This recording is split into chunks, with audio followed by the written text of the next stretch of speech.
أعوذ بالله السميع العليم من الشيطان الرجيم بسم الله الرحمن الرحيم. Dans la 17e section du Coran, le 17e jour, nous trouvons un moment particulièrement important de la vie du prophète alayhi salam. Il a quitté la Mecque et il se retrouve à Médine. Et à ce moment-là, s'installant à Médine, il doit encore faire face à l'agressivité, à la haine, à la volonté de destruction des gens de la Mecque.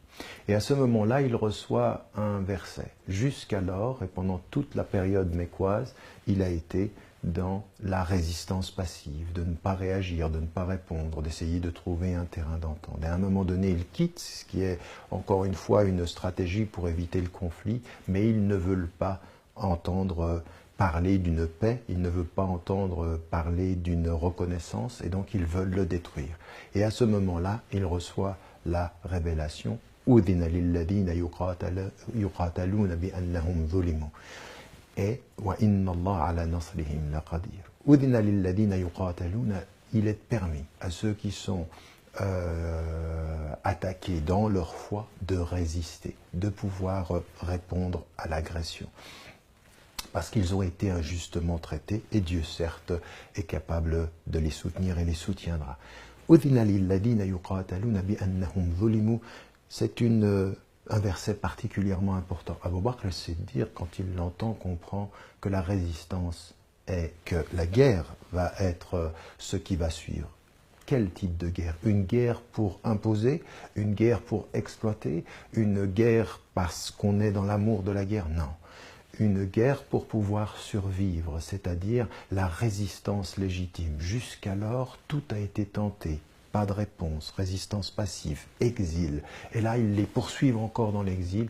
Et là, ce qu'il leur est dit, quand il n'y a pas d'autre recours, quand il n'y a pas d'autre possibilité, vous avez le droit à la résistance légitime pour votre dignité, pour votre liberté, pour votre foi et pour votre présence sur la terre.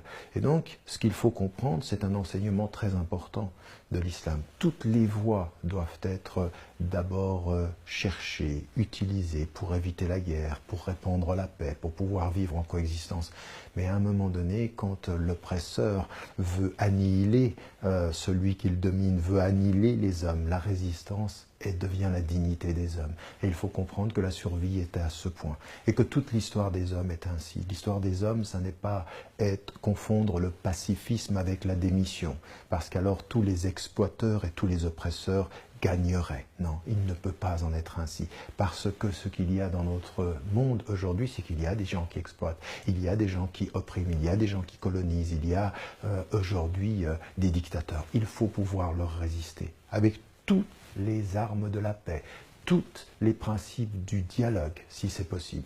Et à un moment donné, pour la survie des hommes, il faut savoir résister à ceux qui oppriment et à ceux qui tuent. C'est notre dignité d'homme, c'est la dignité de la résistance légitime. C'est ce qui fait aujourd'hui que le monde n'est pas et n'a pas été soumis aux dictateurs et aux oppresseurs. Parce que les opprimés, parce que ceux qui ont vu leur dignité bafouée se sont levés et ont dit non.